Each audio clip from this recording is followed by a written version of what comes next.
Okay, so welcome to our fourth class in the transition into the New Year retreat. We are reflecting back on our past year today, and we'll be focusing on our heart meridian and contentment today. So you can go ahead and rest back in Shavasana to begin.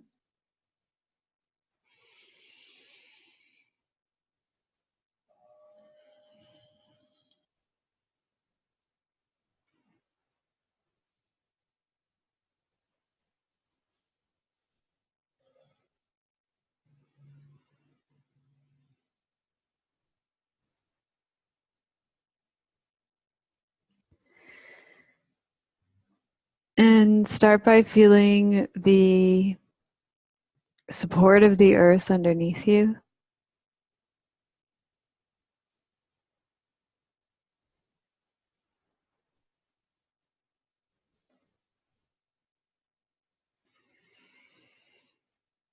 Breathing into your belly and letting go of any tension in your body.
So I have a poem for you to begin today by Mary Oliver.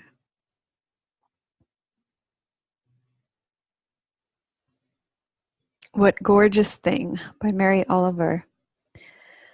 I do not know what gorgeous thing the bluebird keeps saying, his voice easing out of his throat, beak, body into the pink air of the early morning.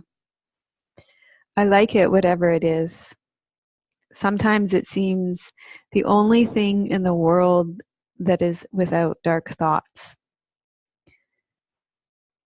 Sometimes it seems the only thing in the world that is without questions, that can't and probably never will be answered.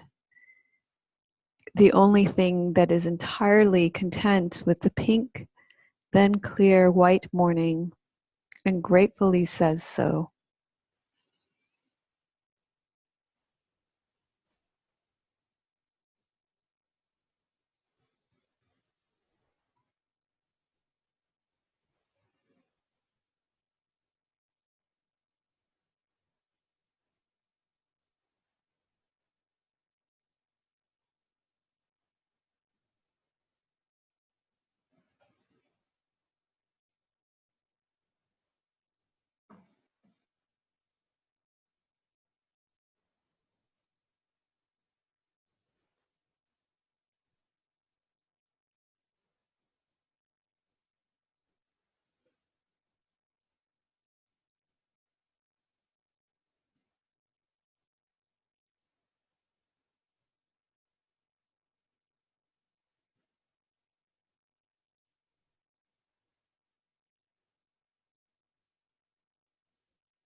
Okay, so you're going to gradually make your way out of Shavasana and gather up your props because you're probably going to need most of them for the next pose. You can actually choose your own adventure for the next pose. Yeah, you can. Because,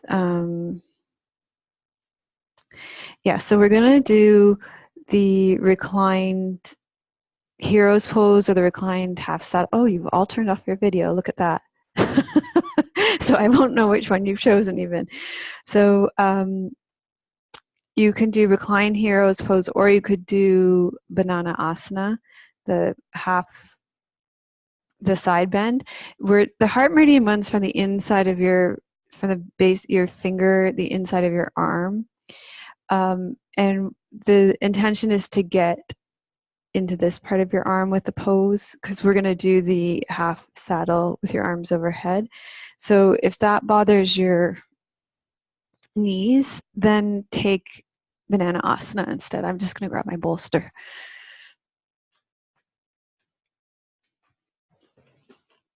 Oh, where is my bolster? Here it is. I think I'm going to need lighting like momentarily.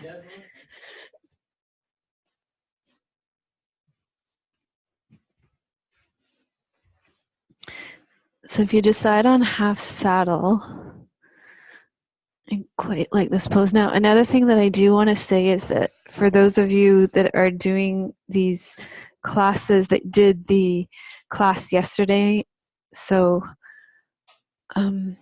actually maybe many of you won't have because I just posted it. If you did the class for the lung meridian yesterday, then go easy today because we're kind of working the same part of the body. So it doesn't really matter which leg you have bent if you choose the half saddle option, because we're just going to do the other side next.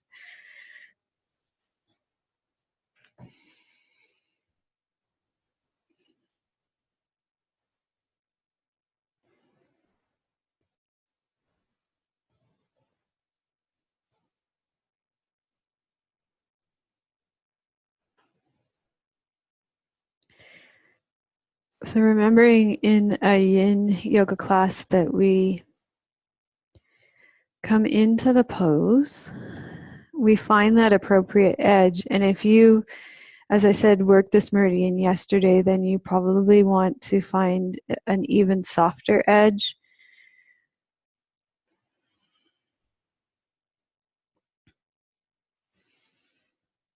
We don't want anything sharp or shooting or nervy or electric, and we still want to be able to take a deep breath.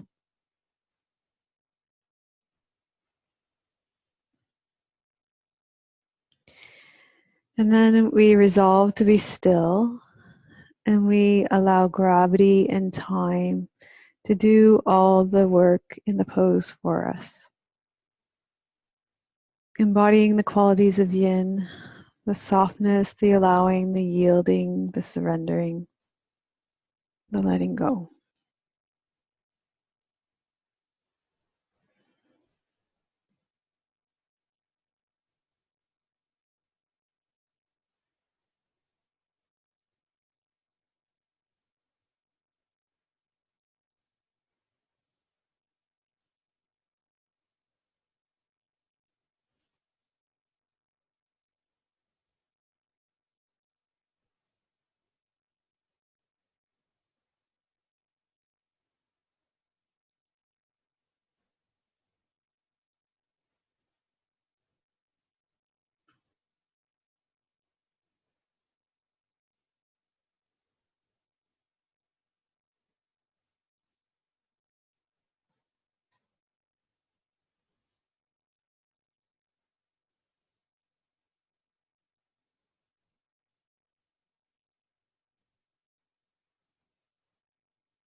Okay, so we're going to very gently and slowly let this pose out of our bodies.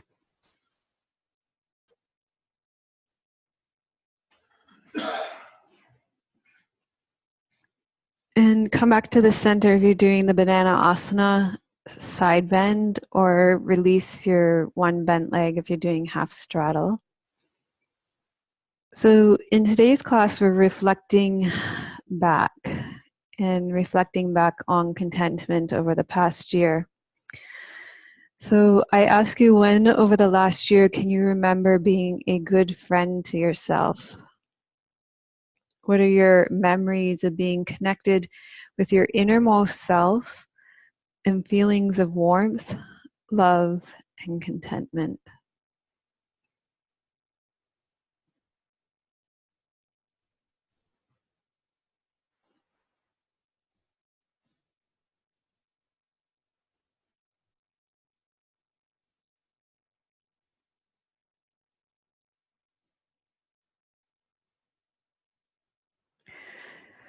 Okay, so let's go ahead and set up this pose on the other side. You're either going to sit on your heel or inside your heel if you're doing half saddle. And then side bend to the other side if you're doing the banana asana. Hold on to your elbows and take your arms overhead if you're doing that. If you're going easy because you did the reflecting back class yesterday, then you could take the option of just taking your arms out to the side in the reclined saddle pose.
Okay, so you're going to gradually let this pose out of your body and rest back to feel the rebound, or you can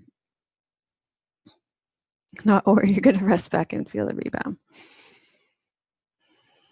Or, yeah, if you're Badanasana, you're going to come to the center.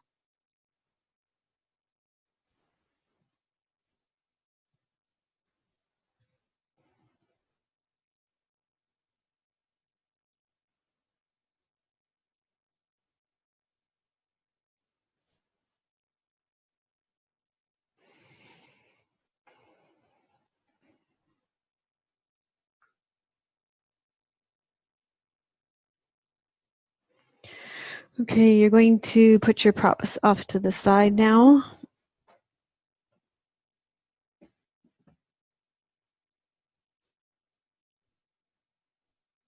You're going to lie on your stomach and put your right arm out to the side.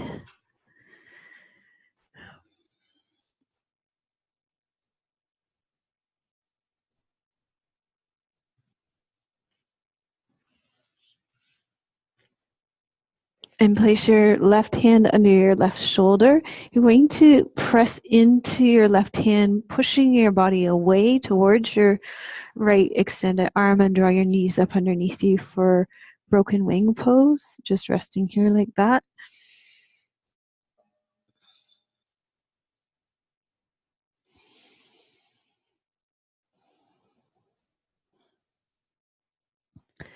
So as we reflect back on the past year, on the contentment of the past year, just remember all the good times, the laughter, the joy,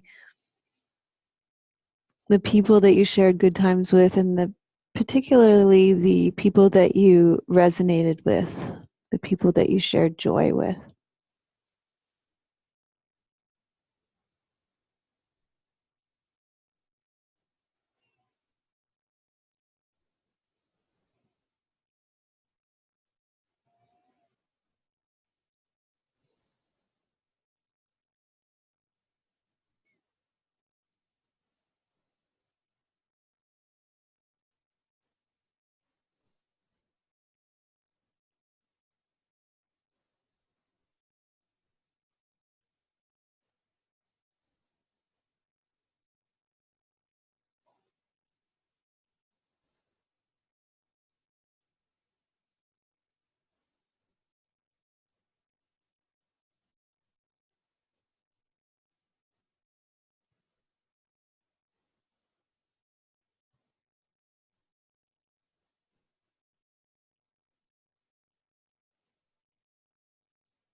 Okay, so go ahead and slowly transition onto your back to feel the rebound from that pose.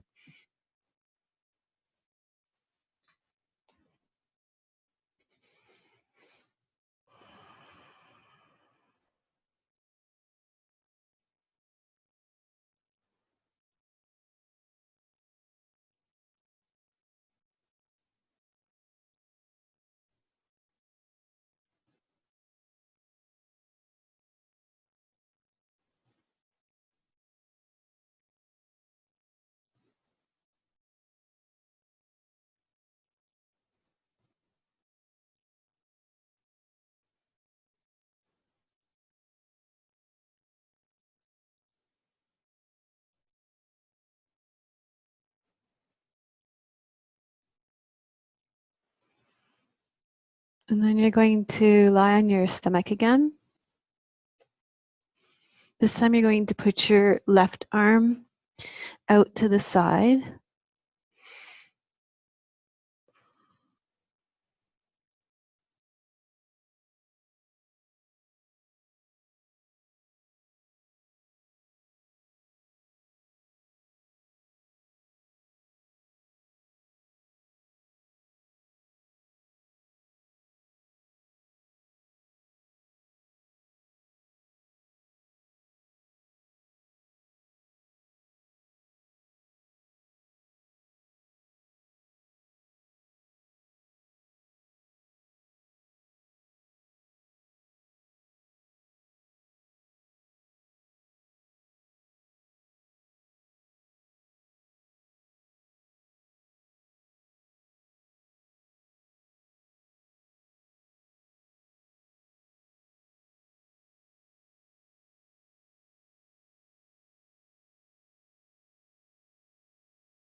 Melissa?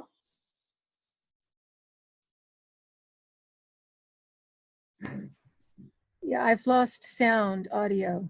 Yeah, We've all lost audio. yeah, during Broken Wing. Right. She's not hearing us. Hmm.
Oh, how about now?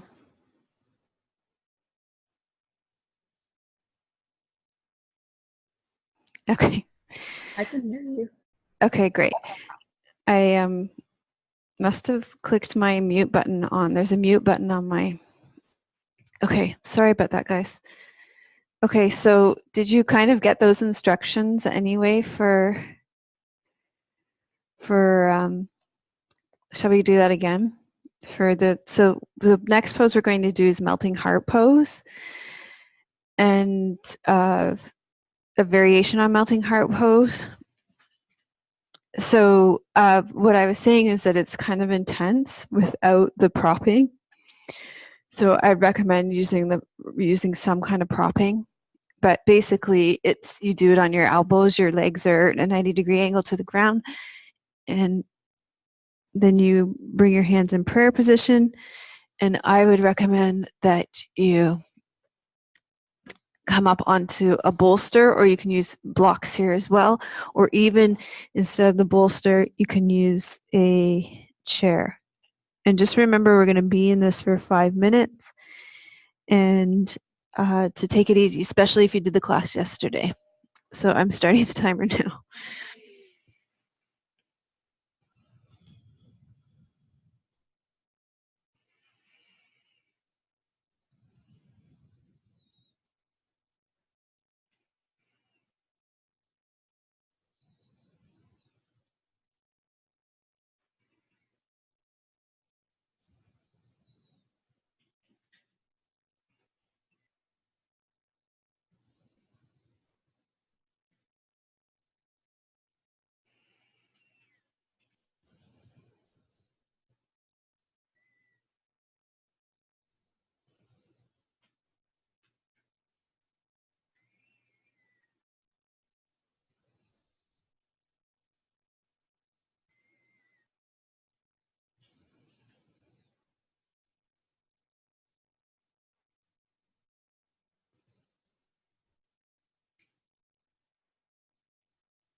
So John O'Donohue says, may the nourishment of the earth be yours. May the clarity of the light be yours. May the fluency of the ocean be yours. May the protection of the ancestors be yours. And so may a slow wind work these words of love around you, an invisible cloak to mind your life. So as the words of John O'Donohue wash over you, reflect on what brought you nourishment this past year.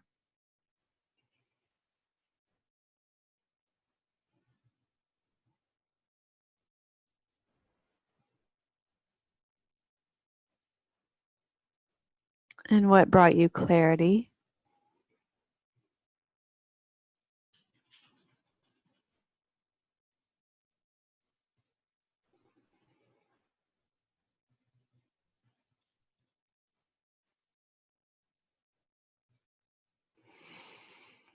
And where did you go with the flow?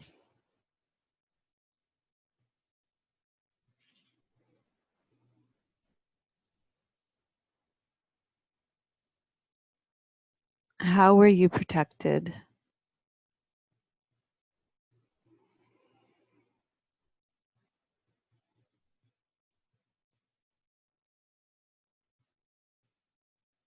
And how did you slow down?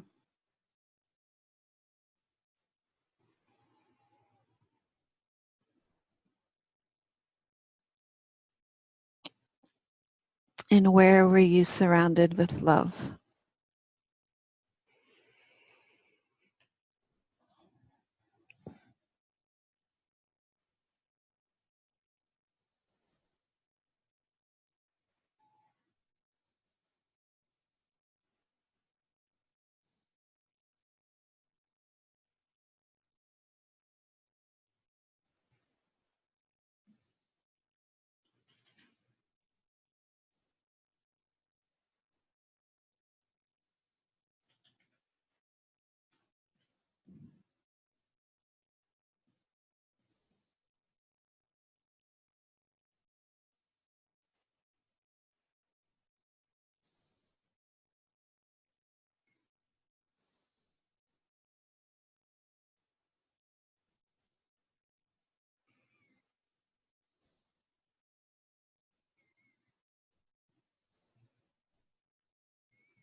Okay, so slowly releasing this posture from your body. And then you can rest back on the ground and feel the rebound. And I will try not to click my mute button on again.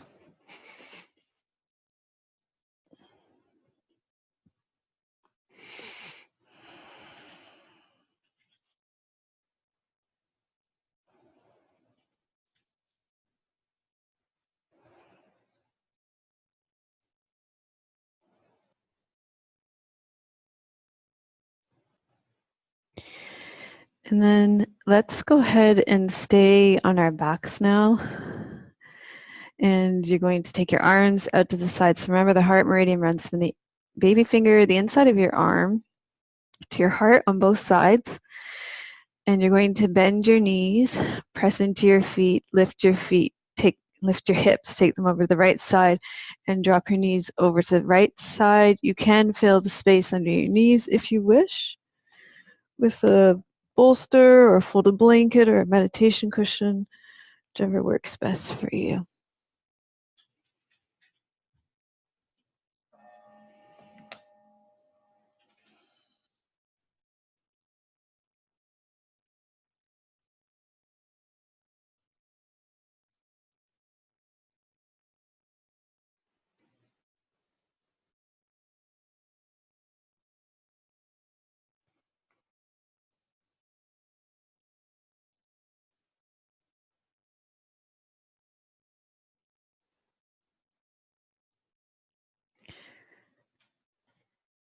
So this poem is, well, this is a blessing by John O'Donohue called A Celebration. Now is the time to free the heart, to let all intentions and worries stop. Free the joy inside the self. Awaken to the wonder of your life.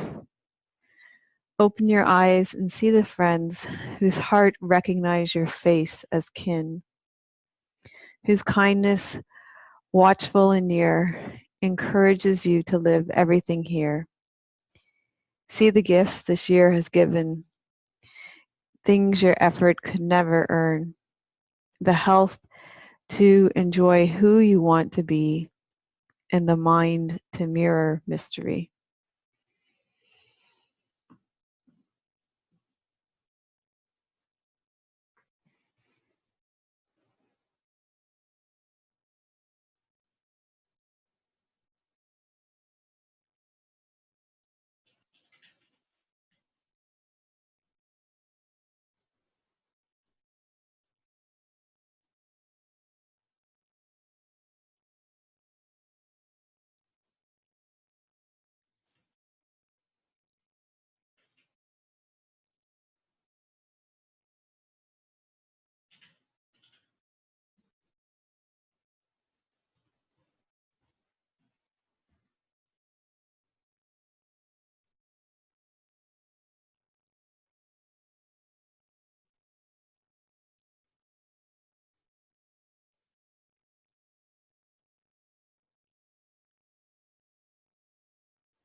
Okay, you're going to come back to the center, press into your feet, untuck your hips, pause in the center.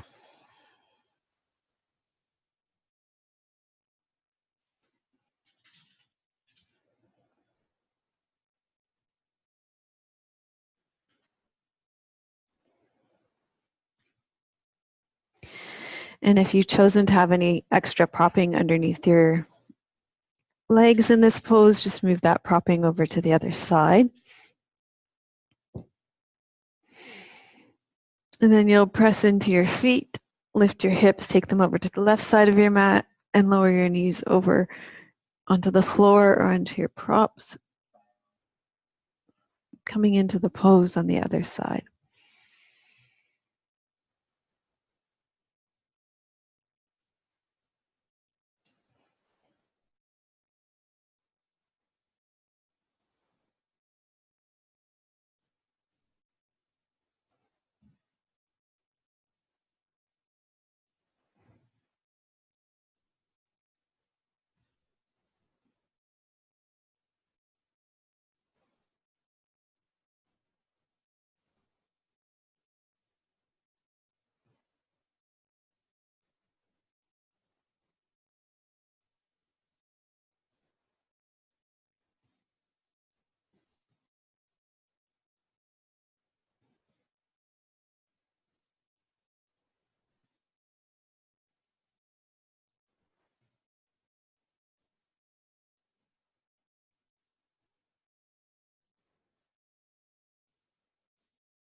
Okay, and then you're going to come back to the center, press into your feet, untuck your hips, and get your bolster, place it underneath your knees for Shavasana.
So I have a poem for you here in Shavasana by Mary Oliver called Yes, No. How necessary it is to have opinions. I think the spotted trout lilies are satisfied standing a few inches above the earth. I think serenity is not something you just find in the world, like a plum tree holding up its white petals. The violets along the river are opening their blue faces like small dark lanterns. The green mosses, being so many, are as good as brawny. How important it is to walk along, not in haste, but slowly, looking out at everything and calling out. The swan, for all his pomp, his robes of grass and petals, wants only to be allowed to live in the nameless pond. The catbrier is without fault. The water thrushes down among the sloppy rocks are going crazy with happiness. Imagination is better than a sharp instrument. To pay attention, this is our endless and proper work.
Okay, so gradually allow your breath to deepen. Wiggle your fingers and toes.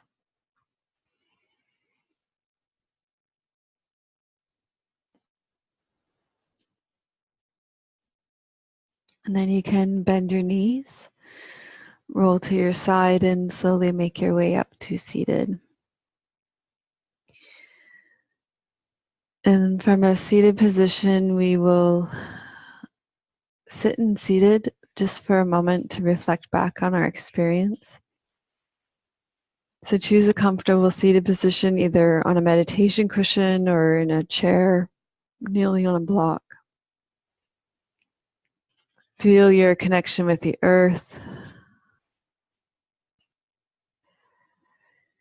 Feel the support of the earth and allow that to animate your spine, lengthening out from the base all the way up through the crown, opening up through the back of your head, drawing your ears back over your shoulders.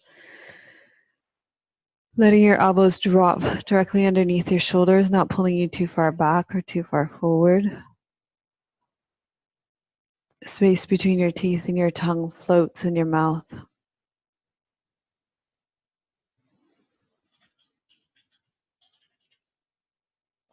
Reflecting back on your experience in this yin yoga class for the heart meridian, and also just reflecting back on contentment for this whole past year and noticing what stands out, what seems most important.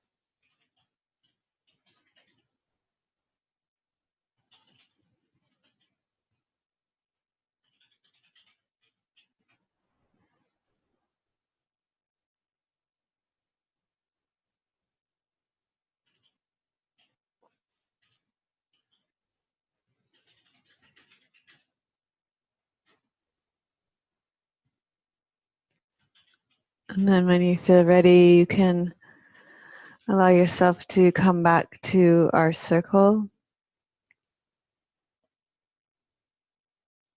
So what I'll do is I'll suggest that you turn your video cameras back on if that's conducive to your environment so that we have more of an atmosphere of a circle. Thank you.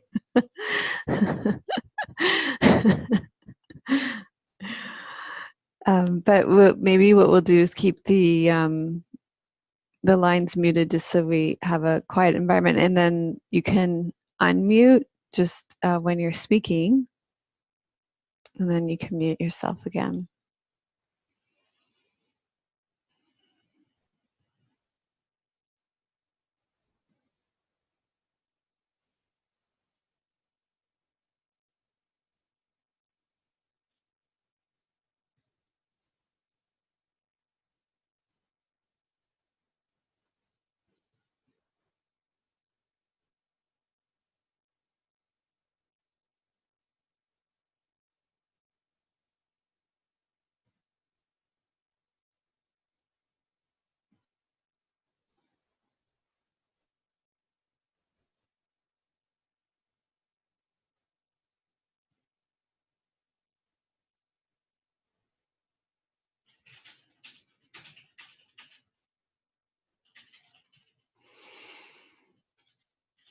So anything standing out about the practice or your reflection on contentment in the past year?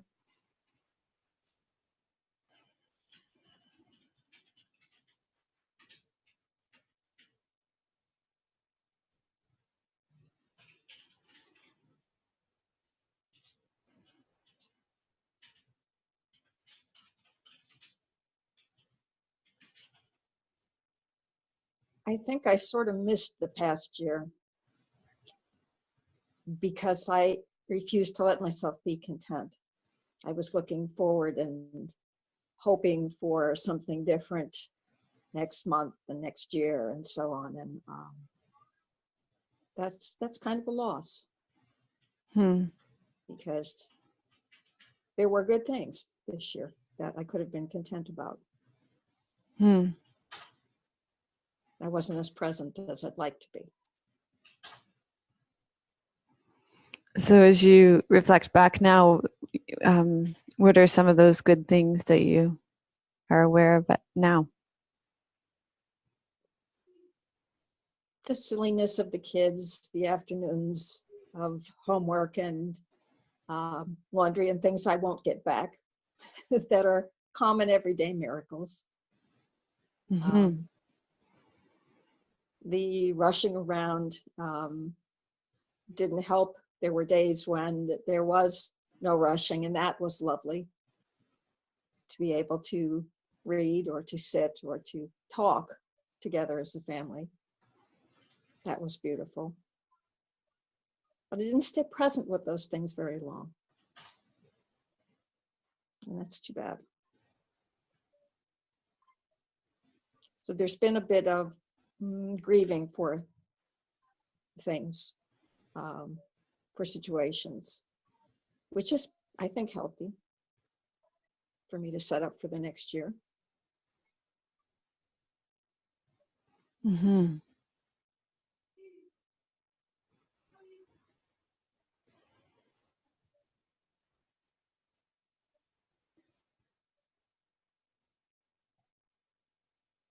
Thank you, Ivy. One thing I do know is that there was in witnessing you this year, there was a lot more openness to contentment in watching you in your videos and just seeing you rest into enjoying yourself a lot more. I definitely saw that.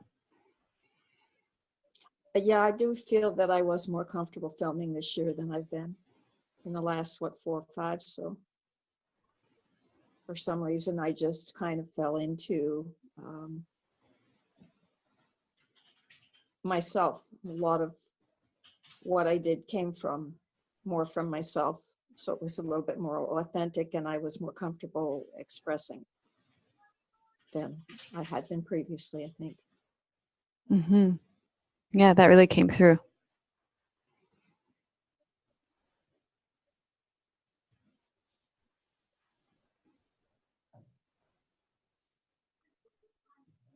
Thank you.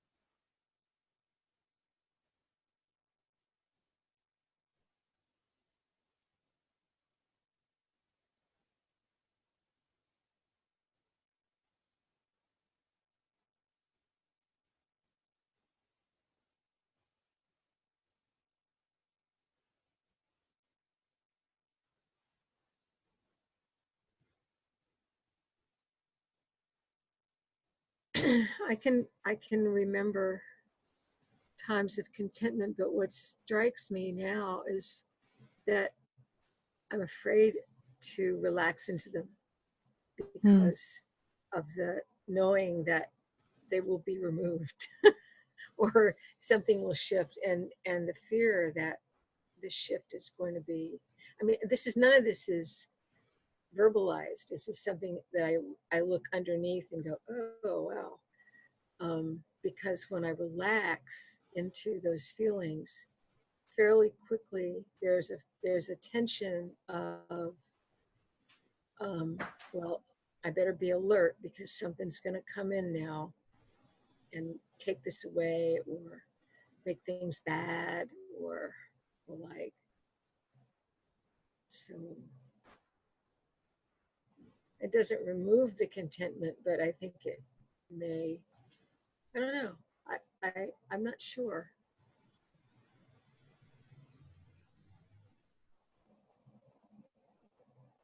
I know that when I let myself relax with it for too long, I get uncomfortable.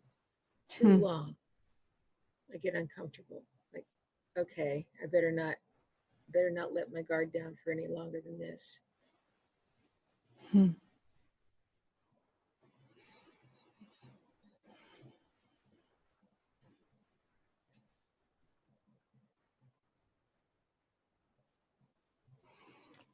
So this is interesting because yesterday Linda was talking about how we are so easy with happiness and joy and contentment, and we want to be in those states, and yet I think there's actually a real edginess around these emotions as well.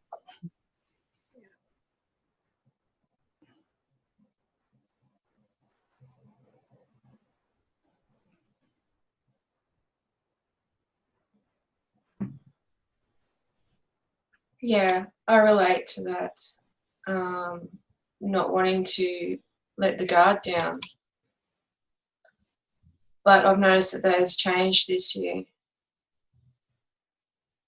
And that there's been room for content in amongst what's been quite a challenging year.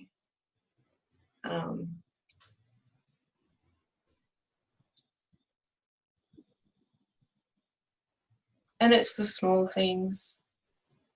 And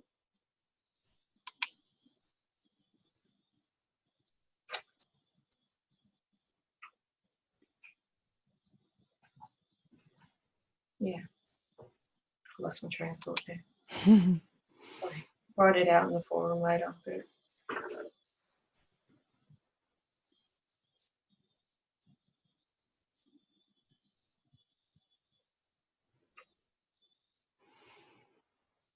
I'd have to say, in reflecting back in the theme of this class for me in this past year, we've been doing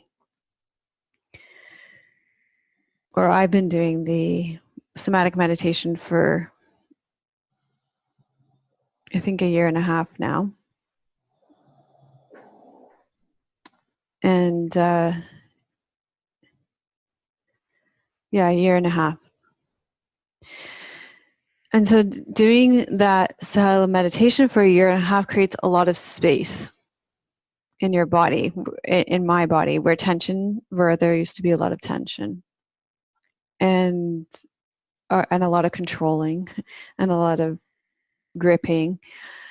And that opens up a lot of space for everything, for the whole gamut,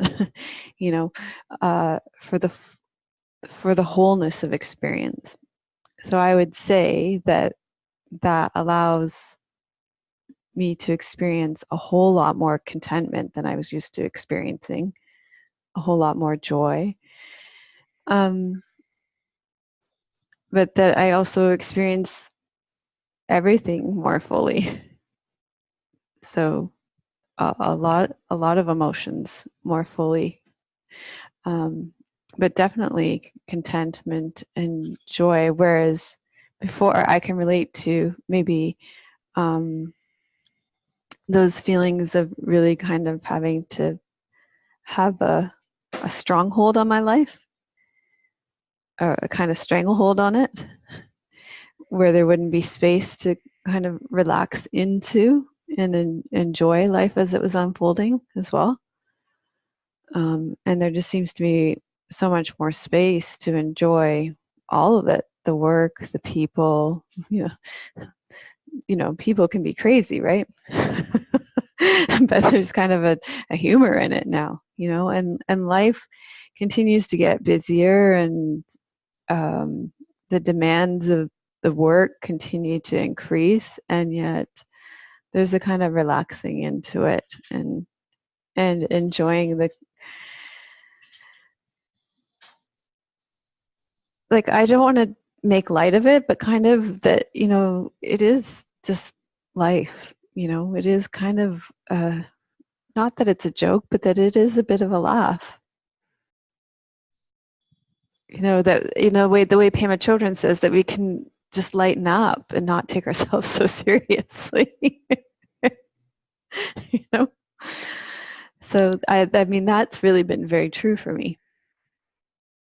that I mean, you guys listen to me crack up in meditation quite often when I kind of just see the joke of it all. Mm. Yeah. So, not to make light of it, but kind of to see the lightness of it, if that makes sense.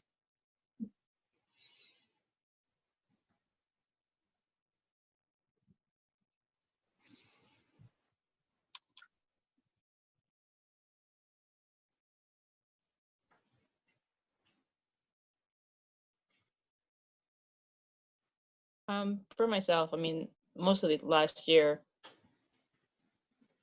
to the fore, in the front, it was always that stress, that, busyness, that I didn't have a chance to relax. But when uh, today, really thinking about it, and there was so many great times that I've had this year with my family, with my children. When I went up to Maine to visit for that week, I was so relaxed. There's so much peace around the whole experience. And just like little day trips with my husband, or just friends, and there was a lot of space to be content and to be at ease. But what stands out to me more than that, right, at first, it was just all that craziness of the whole year, and that ungrounded, feeling that I had all year. But there was a lot of space also for contentment and peace. It just didn't stand out. Mm-hmm. What stands out more is the Craziness. the craziness. Yes. Yeah. Yeah. That really stood out when I was reading through the comments again this morning with the clarity, and it's sort of coming alive here too. And I really feel like that, and I think maybe we'll take time for that in next week's meditation, but that the thing that's coming forward with so much urgency is like the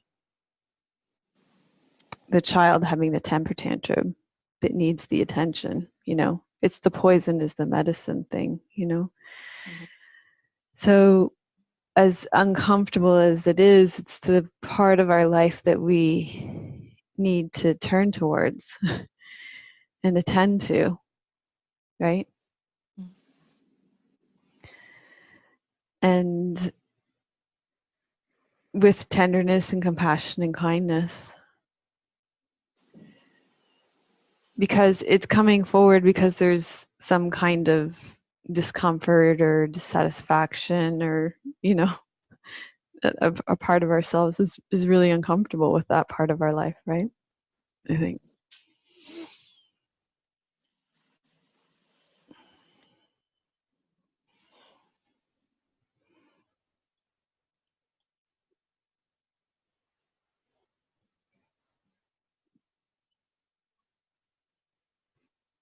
It's a very embodied response and feedback. It's incredibly visceral, right? And when I think about it, like when I was writing my reflection yesterday, and I read back through it, I'm just like, yeah, I really do it to myself. I need to really think about how I'm reacting to my life a little bit more. Yeah, so that's an interesting choice of words, I think. I do it to myself, right? But I think that it's like if we can, instead of like sort of punish ourselves for having this kind of response, just realize that it's an embodied response, Mm. to and that it's just feedback, right? It's feedback that, okay, like it was so brilliant, the whole post was so brilliant, except for I do it to myself, right? Because it was like, okay, especially in your post, you talked about the way you started to go into like, okay, I need to get home, and so I can get doing the retreat and but that started to happen it was actually like that beautiful meditation bell, ding, that said to you, oh, actually, what it means to me to do the retreat is to slow down, create a nourishing meal. So actually, that embodied response is such a gift. So when you start to feel that arise, although it feels so uncomfortable, okay, what is this embodied response telling me? Right? So for you, in that case, it was telling you, okay, it tells me I actually really want to be doing the retreat and slowing down, having that nourishing meal for myself and having that time in the evening to do the retreat.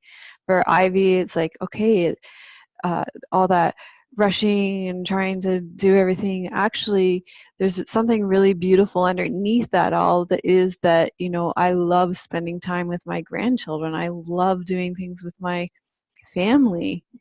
So I can just love being with them. There doesn't need to be all this like tension around it. It's that tension comes forward and I can recognize, okay, I can just relax into it. What is that tension telling me? It's telling me I'm trying to, make everything perfect. Okay, well, I can relax into it because there's that, whatever the embodied response is, right? Like I'll notice it, for example, when I'm getting ready to do film yoga with Melissa class or something. I have a sort of habitual response to get as soon as I start putting my makeup on. It's like habitual almost. And it starts like I just start getting really tense and nervous and rushing, whether I'm in a hurry or not, or actually nervous about filming the class or not. And so then I'll notice it, and I'll catch myself up in it, like that embodied response. And it's like, it's actually a meditation bell, right? That embodied response. There's nothing wrong with it. It's just feedback. Okay, what's happening? What's happening is that I care more than anything in this world about teaching. And I care about the messages that I'm delivering each week, right? So that's actually a really beautiful aspiration. So can I connect to that? Can I slow down? Can I be with that? Yeah, I can, usually. Does that make sense? Mm. And I think probably all of you can relate to whatever that, that feedback is and whatever is behind it.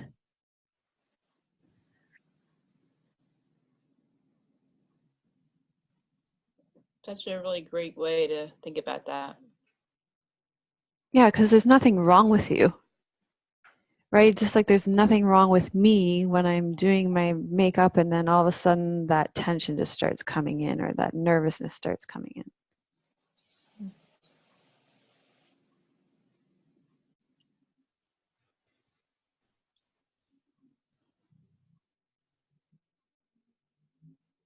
It's just a somatic response to something that you actually really care very deeply about. Like, I know that to be true for you, Maria.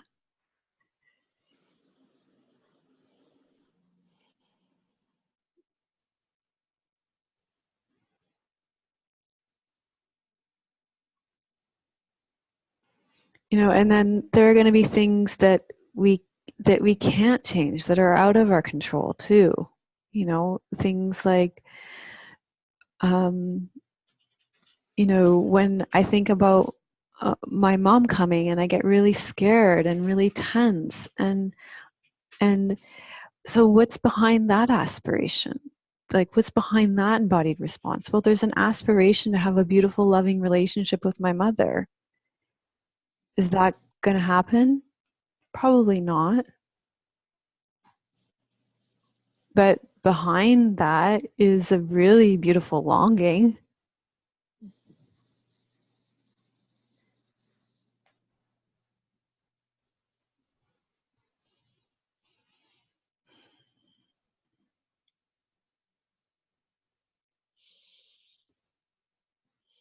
So that, sometimes I think we maybe look for the outcome, but especially going into tomorrow, when we start to look at the aspiration, sometimes most of the time we can't control the outcome.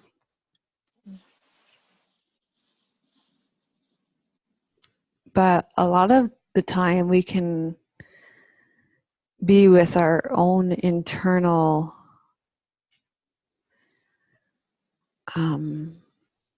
experience.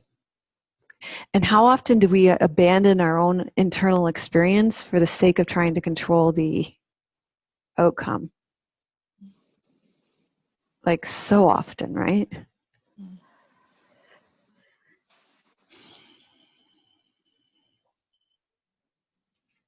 So that's why I think those really embodied responses are actually just like such a gift. Even though they can feel so like, oh God, there's that anxiety again, there's that tightening again, and it's like, ooh. But really, okay, when we tune into them, when we feel them, and what's really underneath them is usually something really beautiful there.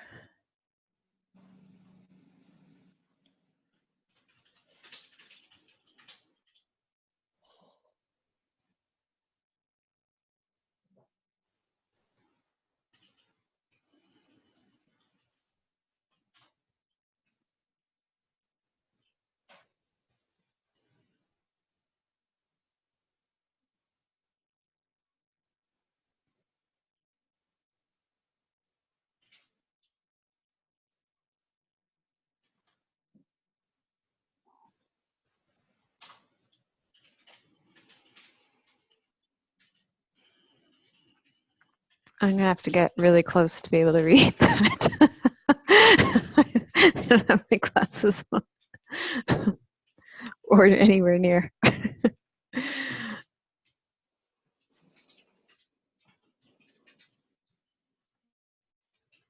Yeah, so Nikki's saying the slowing down is making me be present to grief. And this class was challenging because I feel like there is very little contentment after her dad's passing. And she knows that there were moments of warmth and love in the midst of deep sadness. Mm-hmm.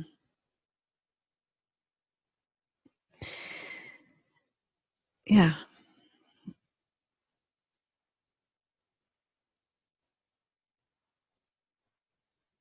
And there's really no rush through grief to feel contentment.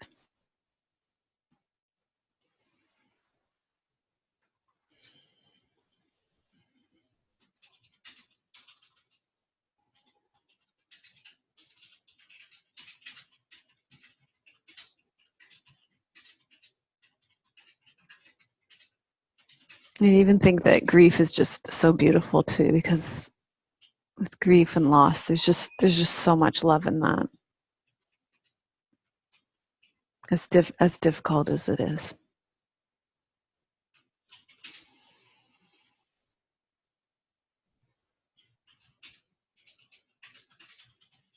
Yeah, of course he would, but he's not. If he was in your shoes, he would be grieving too, though, I think, right? Like, he's not here experiencing the loss. Yeah. Yeah, but I also think that you don't have to explain away the grief either. Like, those sound like very intellectual responses to grief.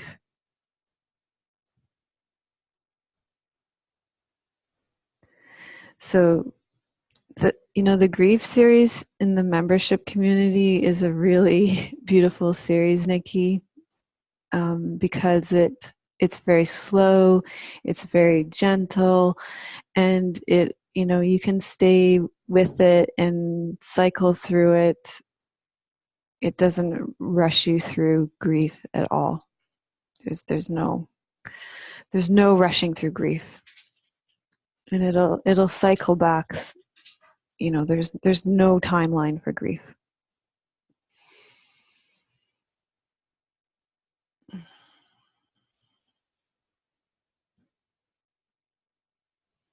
Yeah.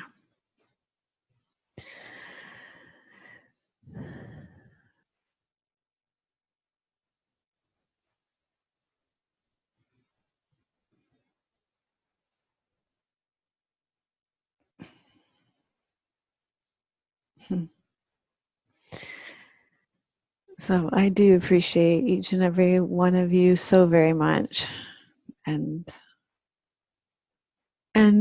your lives, you know, the unique journey of your lives, each one of you, so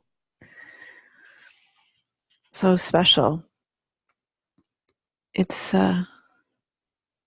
this being human, it's not easy, especially for those of you that choose to, you know, really take this journey in such a mindful and conscious way, attending to your own inner world like this. It takes a lot of courage and a lot of strength.